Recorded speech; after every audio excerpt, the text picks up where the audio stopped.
చేసావే, మీ అబ్బాయి కూడా వెళ్ళి శంకుస్థాపన చేశాడే. 14 సంవత్సరాల్లో నీకు ఒరుగు పుడిసెలు గుర్తురాలా. అలాగే పలనాడు డ్రాట్ మిటిగేషన్కి సంబంధించినటువంటి స్కీమ్ నీకు గుర్తురాలా. అవన్నీ మళ్ళా ఎన్నుకుంటే ఇవన్నీ చేస్తాననేటువంటి ఒక అభూత కల్పనలు కల్పించేటటువంటి ప్రయత్నం చేశారు. దానితో పాటు నాకు చాలా చిత్రం వేసింది ఏంటంటే, అందరి జాతకాలు రాస్తున్నాడట చంద్రబాబు నాయుడు గారు. అందరి జాతకాలు అంటే ఈ శాసనసభ్యులు ఉన్నారు, 7 శాసనసభ్యుల జాతకాలు కూడా రాస్తున్నాడట. ఆ రాయడం కూడా చిత్రగుప్తులాగా రాస్తున్నాడట. నాకు అర్థం కాల. ఈయనేమో చిత్రగుప్తుడు చిత్రాలు రాస్తాడు, వాళ్ళ అబ్బాయి ఏమో రెడ్డి పుస్తకం రాస్తాడు. ఏం చేసుకుంటారా ఈ పుస్తకాలు రాసి మీరేమన్నా అధికారం సచ్చిగా వీధి మునిగిపోతున్నటువంటి పడవ అనేది అందరికీ అర్థమవుతుంది. నిన్న నీ ఉపన్యాసం మొత్తం వింటే మునిగిపోతున్న పడవని ఏ విధంగా కాపాడుకోవాలనేటువంటి తాపత్రయమే నీలో కనిపిస్తుంది తప్ప మళ్ళా తిరిగి అధికారంలోకి వచ్చేటటువంటి లక్షణాలు ఉన్నటువంటి రాజకీయ పక్షంగా నీకు కనిపించడం లేదు. 14 సంవత్సరాలు ఏం చేశావు? ఈ రాష్ట్రంలో ఏ గ్రామం వెళ్తే ఇదిగో నేను ఇది చేశానని చూపించగలవా అంటే దానికి సమాధానం లేదు.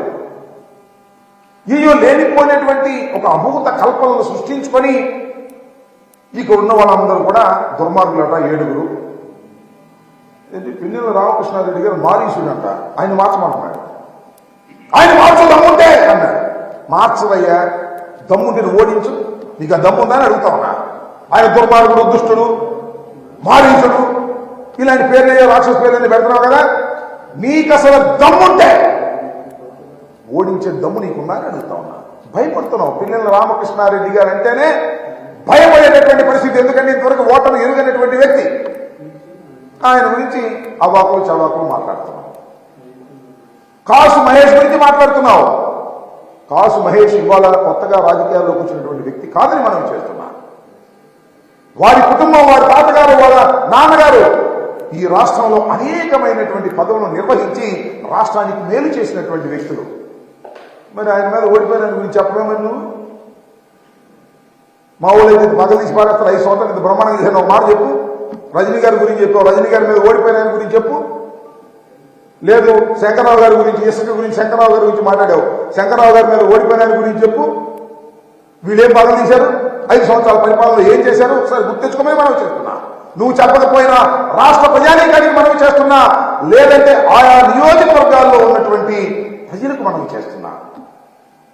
శంకరరావు గారి మీద ఓడిపోయినైనా, లేదు కాసు మహేష్ గారి మీద ఓడిపోయినైనా, చిలకూరుపేటలో రజనీ గారి మీద ఓడిపోయినైనా ఎంత బ్రహ్మాండంగా 5 సంవత్సరాలు పరిపాలన చేశారో నేను ప్రత్యేకంగా చెప్పాలని అడుగుతా ఉన్నా. ఒక్కసారి జ్ఞప్తికి తెచ్చుకోండి, ఒక్కసారి నెమరు వేసుకోండి. ఎంత దుర్మార్గమైనటువంటి పరిపాలన చేశారో అందుకే చిట్టుగా అడుగుతారు.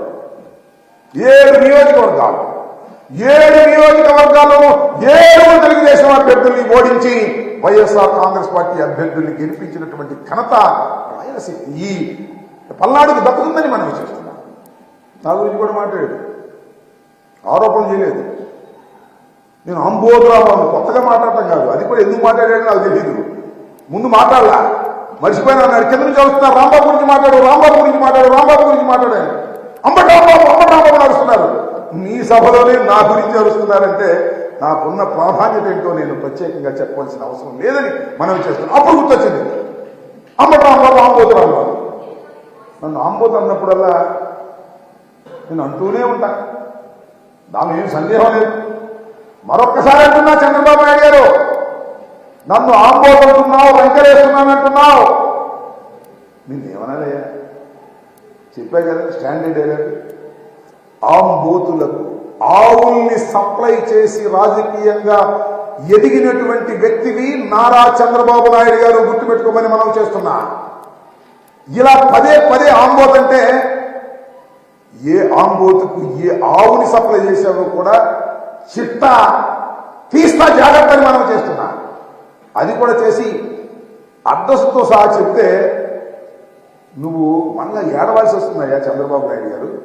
మాట్లాడేటప్పుడు కాస్త నాలికను కంట్రోల్ చేసుకుని మాట్లాడు. అనుభవం ఉన్నటువంటి వ్యక్తివి కదా, 40 సంవత్సరాల రాజకీయ జీవితాన్ని ఉంది నీకు, 14 సంవత్సరాలు ముఖ్యమంత్రిగా ఉన్నావు. నా గురించి మాట్లాడేటప్పుడు మైండ్ యువర్ కంట్రోల్, మైండ్ పెట్టుకుని మాట్లాడాల్సినటువంటి అవసరం ఉంటుంది. ఆంబోతు వెంకటేశ్వర వెంకటేశ్వర ఆపేస్తాడు. ఆపి దమ్ముంటే చూస్తాను నేను. నీ దగ్గర దమ్ముంటే ఆపని అడుగుతా ఉన్నా. You are a cheater. 420 మోసగాడిని.